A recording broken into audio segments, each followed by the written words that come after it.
I couldn't make it any colder. But look how I did it.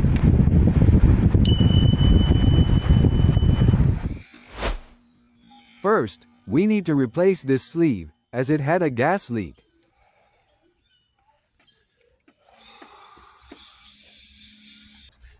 Using the pressure gauges, connect the blue lead to the low pressure line and the red lead to the high pressure line.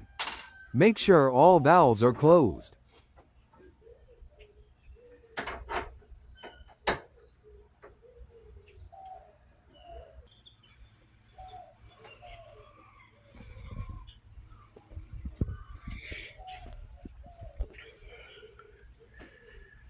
With the car off, you can now open the valves on the low and high pressure lines. You will see the pressure readings on the gauge.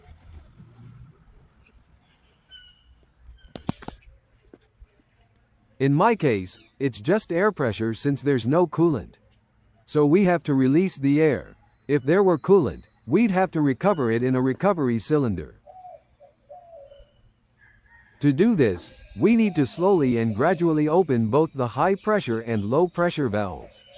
You'll see the pressure gauge gradually decrease until it reaches 0.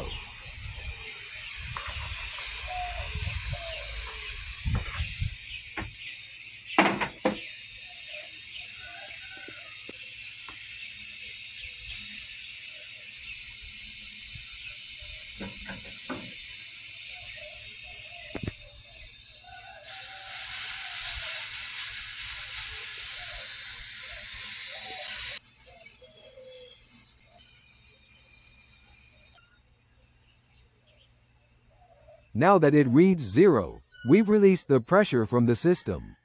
I'll close the door handles while I remove the front cover to get better access to the hose I'm going to replace.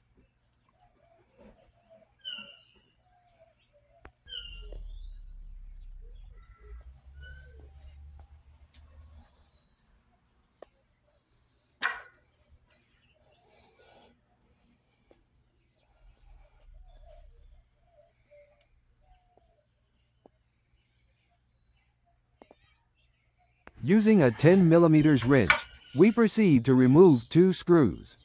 I show you one here, and below this one there is another which I could not show here.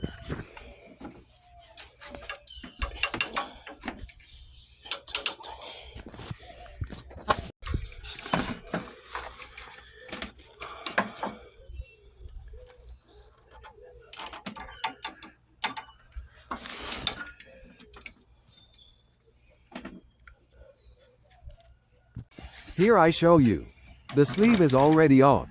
Now we just need to remove the 10mm screw that's on the fitting that goes to the compressor.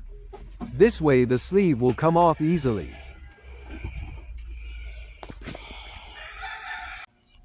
This is the original hose. When you're looking for an exhaust and you see an oiled hose like this, it's almost certainly broken. Any oil stains you see in the AC system indicate a leak and it needs to be replaced.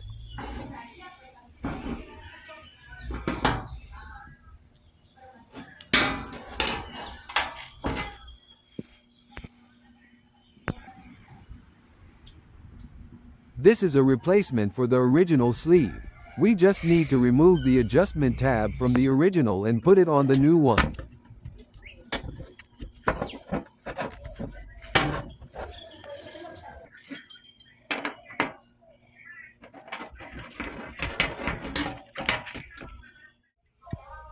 When installing the new one, rub a little UVAC system oil around the O-ring and avoid puncturing them when pressing the screw. Now we will proceed to evacuate the AC system. For this, we need a vacuum pump. If you can't buy one, you can rent one from auto parts or refrigeration supply stores. But this is the most important and critical step in the repair. Connect the yellow service hose to the machine. And since the pressure gauge handles were closed, first turn on the machine and then open the low and high pressure handles. All handles should now be open.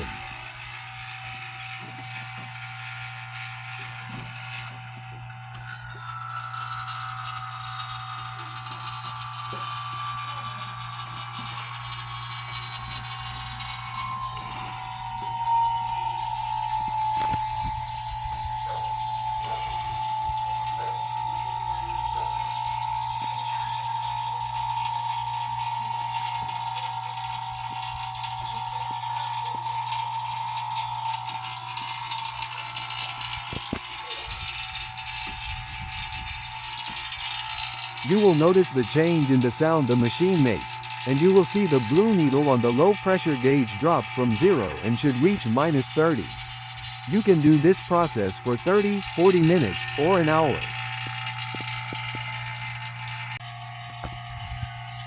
In my case, I left it for 45 minutes. The system has already been vacuumed, so I will proceed to close the pressure gauge valves, leaving the line valves open. We close the valves and then turn off the vacuum machine.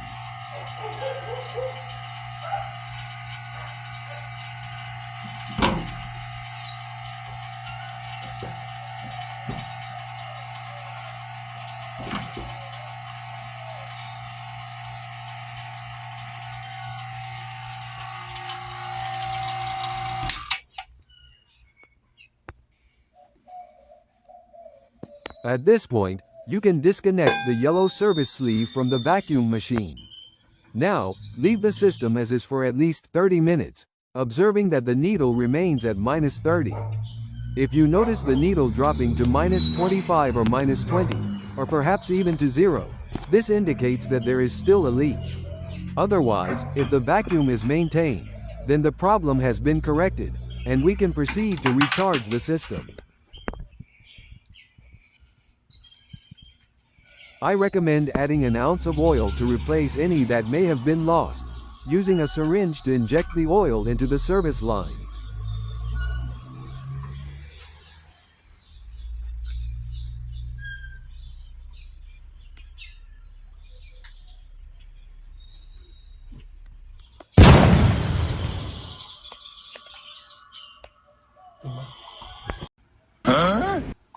Since the syringe method failed, we'll do it this way. Pour 1 ounce into a recyclable cup and place the tip of the dispensing sleeve inside the liquid to prevent air from entering. Since the system is already under vacuum, we only need to open the low pressure line, the blue one, and the system will draw the liquid in. Close it before it empties completely. Remember, the high pressure valve must be closed. This will keep the system with enough oil to work efficiently and will help us later to find future system leaks.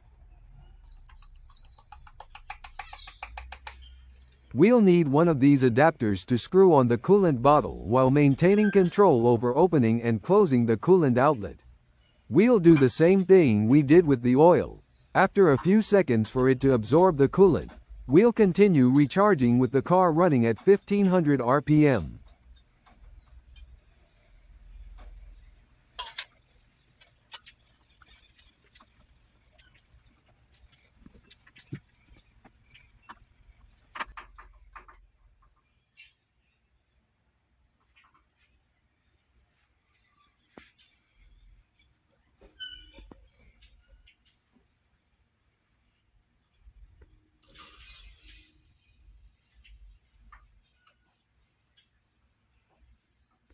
Here we can already see how the pressure has risen.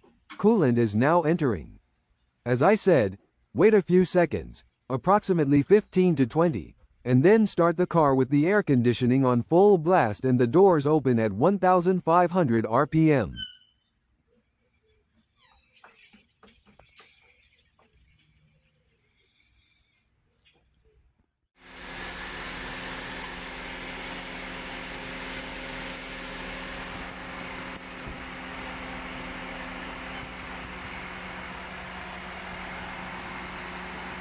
We'll look for the label under the hood or the car's manual to find out what type of coolant it uses and how much it needs.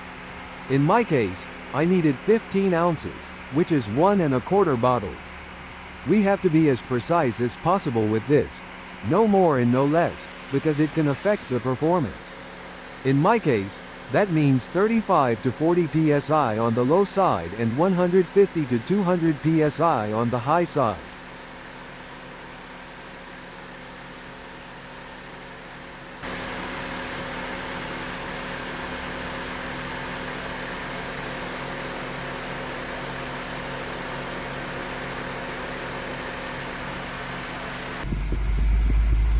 (1500 RPM).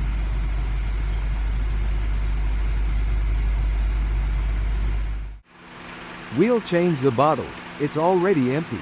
I'll show you another adapter we can use, although I prefer the first one. Here, I'll only count 10 to 15 seconds since I only need approximately 3 ounces to complete my refill. When changing bottles, we close the bottle and the handle, then put in the new bottle. We open the bottle and open the handle again.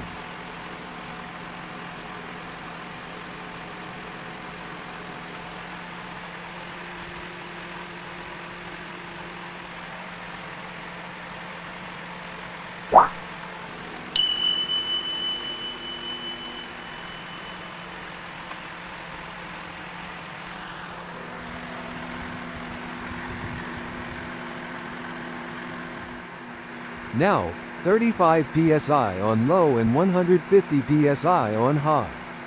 This is the manufacturer's recommendation. And now for the final test. This is what we've all been waiting for. Let's go inside and see what the temperature is like. I'm hoping it's below 60 degrees Fahrenheit. That would be good. If it's between 45 and 55, that's good. And if it's below 45, that's excellent. Let's see.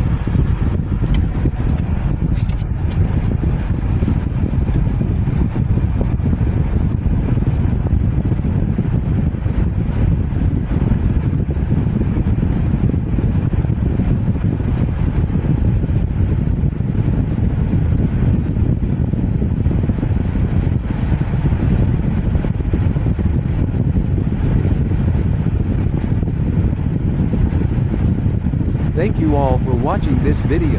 If you liked it, I just ask that you help me by subscribing, liking, and sharing the video.